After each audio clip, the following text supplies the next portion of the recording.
I'm Tee Tallman, and I'm your fire chief here at the City of Jacksonville. I would just like to take a moment to let everyone know that we're concerned about the health and safety of our firefighters and the health and safety of those who live, work, and play inside the City of Jacksonville. Recently on the news or on the internet, you may have seen reports about PFAS chemicals in our environment. This is a chemical compound that is found in stuff that we use every day. It's also found in one of the foams that we carry at the fire department. Fortunately, we only have to utilize this foam in low frequency, high risk events. We have taken the time with one of our lieutenants to talk about the 4 different types of foam that we utilize at the fire department, when we use it, how we use it, and why we use it. So thank you and enjoy the video.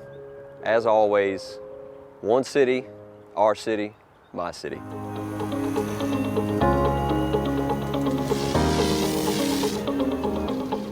Hello, I'm Tee Tallman, the Fire Chief for Jacksonville Fire Emergency Services. With me today I have Lieutenant Charles Craft, and we're going to take a few minutes to discuss the types of foams that we use and carry here at Jacksonville Fire Emergency Services. With our line of work, we're responsible for responding to all types of emergencies, so we have to be versatile. So with that, Lieutenant Charles Craft, will you talk about some of the foams that we carry on our apparatus? This is our national foam Saturnian 3% for Class B type fires like gasolines, diesel fuels, any alcohol type fires, anything like that. We actually carry it on 30-gallon tanks on the trucks, and it's at our disposal for any fires like that. So, real quick, Lieutenant Charles Craft, how does a driver get that foam on the line? How does it work? Well, we have a foam system on the truck that's pre-piped into the fire pump itself. So we just push of a button and adjusting the percentages on the Foam Pro, then they can have that foam at the end of the line. So an engineer has to take several steps before foam is actually on the end of the line, correct? Oh, certainly. They'll have to get the line charged. They'll have to make sure they got the right tank open, because we also have another foam tank that carries the Class A foam, and they have to make sure the right tank's open and the right percentage is set. Okay. With that type of foam, once you have it on the end of the line, how would a firefighter use it?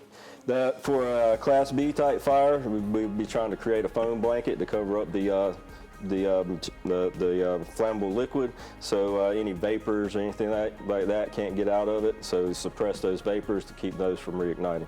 So does that also limit the oxygen to it too? Yeah, it'll separate the oxygen from the fire itself, so it won't allow it to burn. Once you take the oxygen component away from the fire, it won't burn. So that foam blanket is very important, maintaining Correct. the integrity of that Yes. foam blanket. Yes. Okay. And how would you apply it? Is it you don't spray it directly on, correct? You can deflect if it's up against the wall. You can deflect it off the wall, let it come down, create the blanket. You can bounce it off the ground in front of it instead of trying to spray it straight into the product, because if you spray it straight into the product, that's going to disrupt your foam blanket. Okay. And are concerns taken for runoff in the environment? We have to keep in mind that we have storm drains that run to the New River, Northeast Creek, so we have to keep that in mind. If we have we use it on a vehicle fire out on North Marine Boulevard, we have to make sure we take into account the runoff from that.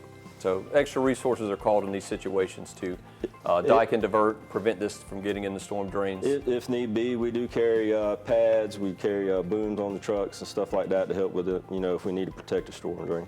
Okay. And we also notify stormwater in the event that any of this stuff is used, which it is, fortunately, rarely used. We don't train with it, correct? No, we're worried about the environmental impact that we have, so we don't use this particular one for training.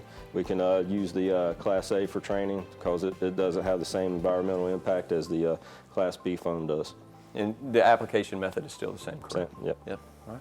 Can you talk about the next foam we have? The Microblades out we have here. It's actually got microbes in it. It actually is for hydrocarbons or your gasolines and stuff like that. It'll actually start eating the product, so it actually starts a remediation process when you're using it.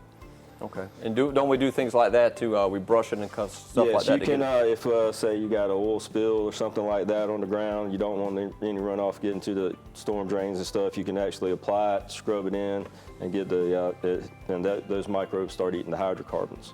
So you don't have to worry about the runoff. What's this one we have here? The Class A, that's the knockdown foam, also made by National Foam. We'll actually use that for structural fires, or grass fires, woods fires, stuff like that. We can use that for those applications.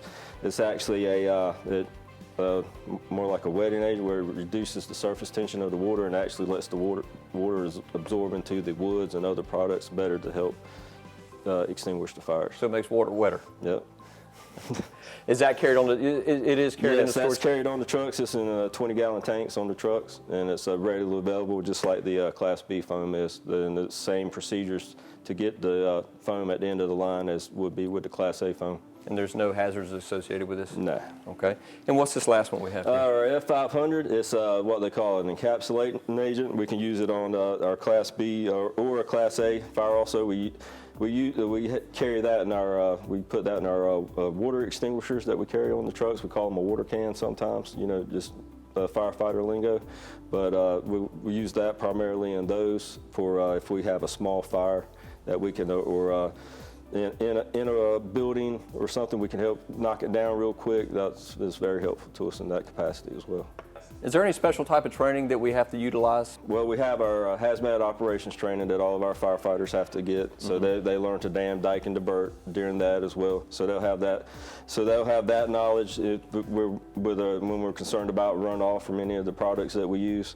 And you know, with the driver operator training, with that you know, actually getting it to the utilizing it on the emergency scene. You know, we have our driver operator certifications that are required for our driver operators to be able to actually pump the product and use it on the fire. And as part of your firefighter training certification, you work on the application of it and the principles behind it and how it works. Exactly. So, and we also conduct annual training with our stormwater division for the city that comes in and teaches us about environmental runoff and stuff like that. So we renew those certifications every year. I'd like to thank Lieutenant Charles Kraft today for talking about the different types of foam that we carry at the department. Like I said earlier, we're faced with many hazards in this line of work, but it's good that we have several tools in our toolbox to utilize if needed. But an incident commander, a lieutenant, a company officer, a battalion chief, they take the necessary concerns to address these issues when they arrive on scene when it comes time for decision making. In the fire service, we look at three things: life safety, incident stabilization, and property conservation. Part of all three of those two include our environment. We're trying our best to make sure that we are good stewards to our environment, good stewards to the city and the citizens inside of Jacksonville. Thank you.